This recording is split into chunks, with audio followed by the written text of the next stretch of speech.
చూస్తున్నాం. వైసీపీ నాయకులపై టీడీపీ దాడుల నేపథ్యంలో గవర్నర్ను కలవనున్నారు మాజీ సీఎం జగన్మోహన్ రెడ్డి. ఇందులో భాగంగా ఆయన రాజ్ భవన్ కు చేరుకున్నారు. వైసీపీ శ్రేణుల హత్యలు, దాడులను గవర్నర్కు వివరించనున్నారు జగన్.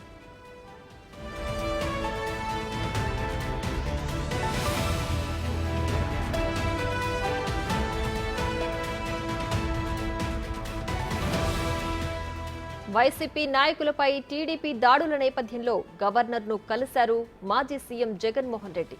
ఇందులో భాగంగా ఆయన రాజ్ భవన్ కు చేరుకున్నారు. వైసీపీ శ్రేణుల హత్యలు, వారిపై జరిగిన దాడులను గవర్నర్కు వివరించారు జగన్.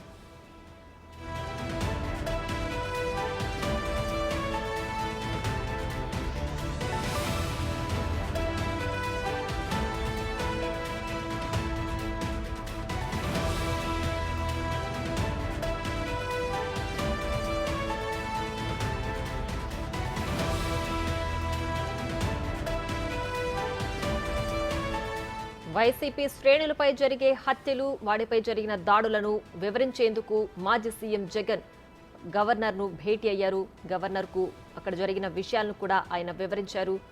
వైసీపీ శ్రేణులపై జరిగే దాడులను ఆపాలని, టీడీపీ శ్రేణులే ఈ దాడులకు పాల్పడుతున్నారని మాజీ సీఎం జగన్ గవర్నర్కు వివరించే ప్రయత్నం చేశారు.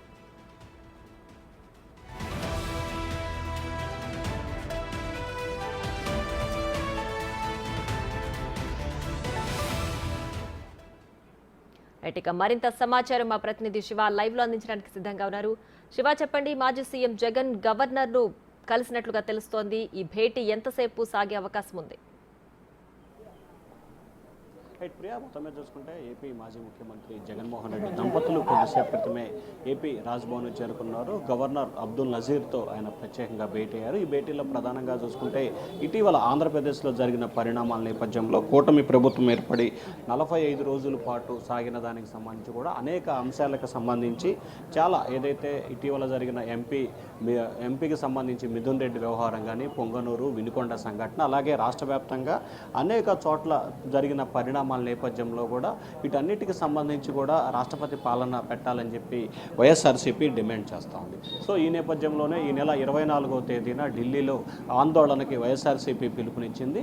అయితే సడన్గా ఈరోజు గవర్నర్తో జగన్మోహన్ రెడ్డి దంపతులు భేటీ కూడా రాజకీయ ప్రాధాన్యత అయితే సంతరించుకుంది. సాధారణంగా చూసుకుంటే ఏదైతే రాజకీయపరమైన అంశాలకు సంబంధించి తెలుగుదేశం పార్టీ చేస్తున్న దాడులు, తదితర పరిణామాల నేపథ్యంలో కూడా ఎటువంటి ఇష్యూకి సంబంధించి కూడా పార్టీ నాయకులతో ఎప్పుడు కూడా భేటీ అయ్యే పరిస్థితి కనిపిస్తుంది. కానీ తాజాగా మాత్రం అనూహ్యంగా మాజీ ముఖ్యమంత్రి జగన్మోహన్ రెడ్డి మాత్రం ఆయన సతీమణి ఇద్దరు మాత్రమే ఈరోజు గవర్నర్ అబ్దుల్ నజీర్తో భేటీ అయిన పరిస్థితి కనిపిస్తూ ఉంది. ఈ భేటీకి సంబంధించి రాజకీయ పైన పలు అంశాలకు సంబంధించి కూడా వీరి మధ్య చర్చకు వచ్చే అవకాశాలు అయితే ఎక్కువగా కనిపిస్తున్నట్టు తెలుస్తూ ఉంది. ప్రధానంగా చూసుకుంటే ఇటీవల జరిగిన పరిణామాలు, అలాగే ఢిల్లీలో చేయబోతున్న ఆందోళన, ఇటీవల పరిణామాలతో పాటు చాలా ఇష్యూస్కి సంబంధించి కూడా ఫోటోలు, వీడియోలు కూడా గవర్నర్కి ఆయన స్వయంగా అందజేయబోతున్నట్లు కూడా తెలుస్తూ ఉంది. ప్రియా, దాదాపుగా 20 నిమిషాల నుంచి అరగంట సేపు కూడా ఈ భేటీ కొనసాగే అవకాశం కనిపిస్తూ ఉంది. ఇప్పటికే గవర్నర్ బంగ్లా చేరుకుని దాదాపుగా 10 నిమిషాల పైగా కూడా పడతా ఉంది. సో ఈ నేపథ్యంలోనే తాజా రాజకీయ పరిణామాలు,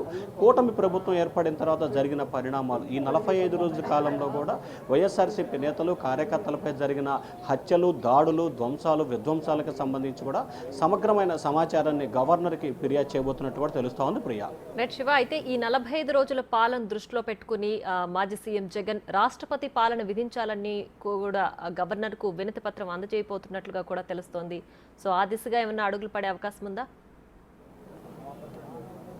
ఖచ్చితంగా ఏదైతే ఈ 45 రోజుల కాలంలో జరిగిన పరిణామాలకు సంబంధించి కానీ, అలాగే వైఎస్ఆర్సీపీకి సంబంధించిన నేతలపై జరుగుతున్న దాడులు, అలాగే ఆ పార్టీ ముఖ్యమైన నేతలకు సంబంధించి పెడుతున్న అక్రమ కేసులు, అలాగే ఆ పార్టీకి సంబంధించిన కార్యకర్తల నేతలపై జరుగుతున్న దాడులు, ఆ పార్టీకి సంబంధించి పొంగనూరులో మొన్న జరిగిన సంఘటన సంబంధించి కానీ, మిథున్ రెడ్డి, అలాగే చెవిరెడ్డి భాస్కర్ రెడ్డి విషయంలో కానీ, అలాగే తాజాగా వినుకొండలో జరిగిన సంఘటన, సో వీటన్నిటిని బేరేజ్ వేసుకుంటూ కూడా వినుకొండలో జరిగిన హత్యకి సంబంధించిన వీడియో ఫుటేజ్ ఫుటేజ్ని, అలాగే ఏదైతే మిథున్ రెడ్డికి సంబంధించి మొన్న జరిగిన ఇష్యూని ఆ పార్టీ నేతలు మాజీ ఎంపీ రెడ్డప్ప అలాగే ఎంపీ మిథున్ రెడ్డిపై దాడికి యత్నించడం, ఆ రోజు జరిగిన ఆధారాలు, ఫోటోలు, వీడియోలు మొత్తం సమగ్రమైన సమాచారాన్ని గవర్నర్కి అందజేసినట్లు కూడా తెలుస్తూ ఉంది. అలాగే రాష్ట్రంలో పూర్తి స్థాయిలో శాంతి భద్రతలు క్షీణించాయి, అసలు రాష్ట్రంలో లా అండ్ ఆర్డర్ ఉందా లేదా అనే ప్రశ్న ఉత్పన్నమవుతుంది. దీనిపై సమగ్రమైన చర్యలు తీసుకోవాలి, రాష్ట్రంలో రాష్ట్రపతి పాలన విధించాలని చెప్పి కూడా జగన్ గవర్నర్ అబ్దుల్ నజీర్ని కోరినట్లు కూడా తెలుస్తూ ఉంది. ప్రియా శివ, అయితే రాష్ట్రంలో జరిగిన అల్లర్లను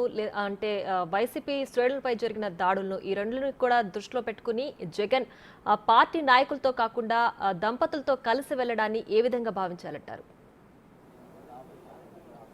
ప్రస్తుతం అయితే ఇదే కొంత హాట్ టాపిక్గా మారిపోయిందని చెప్పుకోవచ్చు. సాధారణంగా ఏదైనా సరే ప్రతిపక్షంలో ఉన్నప్పుడు రాష్ట్రంలో జరిగిన పరిణామాలు ఈరోజు మనం ప్రధానంగా చేసుకుంటే 45 రోజుల పరిపాలనకు సంబంధించి కూటమి ప్రభుత్వం జరిగిన పరిణామాలు, జరిగిన విధ్వంసం, ఆందోళనలు, హత్యలకు సంబంధించి పూర్తి స్థాయిలో ఫిర్యాదు చేయాలని చెప్పి కూడా వైఎస్ఆర్సీపీ నిర్ణయం తీసుకుంది. కానీ మొట్టమొదటిసారిగా జనరల్గా ఆ పార్టీకి సంబంధించిన నేతలు ఏ జిల్లాలో అయితే గొడవలు జరిగినా ఆ జిల్లాకు సంబంధించిన పార్టీ ముఖ్యమైన నేతలు, అలాగే అందుబాటులో ఉన్న కీలకమైన నేతలు, ఎమ్మెల్యేలు, ఎంపీలు, రాజ్యసభ సభ్యులు, అలాగే ఆ పార్టీకి సంబంధించిన కీలకమైన నేతల నేతృత్వంలో 6 నుంచి 10 మంది వరకు గవర్నర్ని కలిసే అవకాశం కనిపిస్తోంది. కానీ మాజీ సీఎం జగన్మోహన్ రెడ్డి మాత్రం ఆయన సతీమణి ఇద్దరు కలవడానికి సంబంధించి మాత్రమే ఈరోజు ఉదయం గవర్నర్ దగ్గర నుంచి కూడా అపాయింట్మెంట్ తీసుకున్నట్టు తెలుస్తూ ఉంది.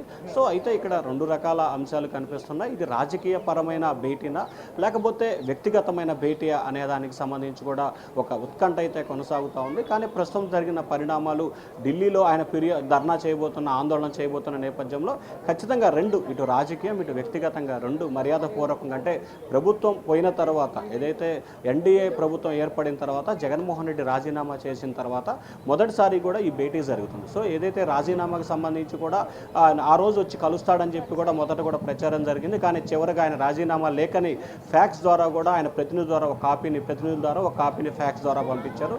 సో కొత్త ప్రభుత్వం ఏర్పడిన తర్వాత 45 రోజుల తర్వాత ఈరోజు జగన్మోహన్ రెడ్డి దంపతులు స్వయంగా కూడా గవర్నర్తో భేటీ అయినట్లు కూడా తెలుస్తూ ఉంది. సో ఈ భేటీకి సంబంధించి రాజకీయంతో పాటు కుటుంబపరమైన అంశాలకు సంబంధించి కూడా ఈ భేటీలో చర్చకు వచ్చే అవకాశాలు అయితే కనిపిస్తున్నట్టు తెలుస్తూ ఉంది. ప్రియా శివ, అయితే ఈ భేటీకి సంబంధించి దీనికి సమాధానంగా గవర్నర్ ఎప్పుడు దీనికి ఆన్సర్ ఇచ్చే అవకాశం ఉండబోతుంది?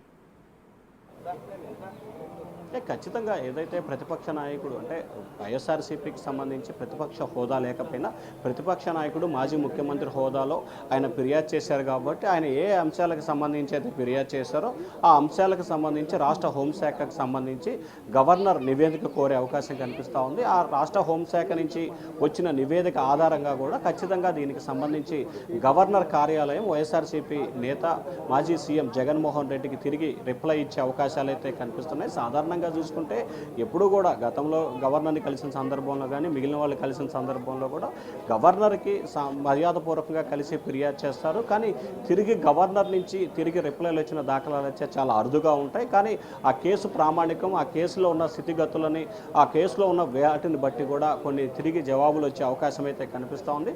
ప్రస్తుతం రాష్ట్రంలో శాంతి భద్రత అంశానికి సంబంధించి కూడా ఆయన రాష్ట్రానికి సంబంధించి హోంశాఖ నుంచి పూర్తి స్థాయిలో నివేదిక తెప్పించుకొని ఆ నివేదికని ఖచ్చితంగా కేంద్ర హోంశాఖ అయితే పంపే అవకాశాలు అయితే కనిపిస్తున్నాయి. తిరిగి వైఎస్ఆర్సీపీకి అయితే దీనికి సంబంధించి ఎటువంటి రిప్లై ఇచ్చే అవకాశాలు అయితే కనిపించట్లేదు. Priya right Shiva, thanks for the updates.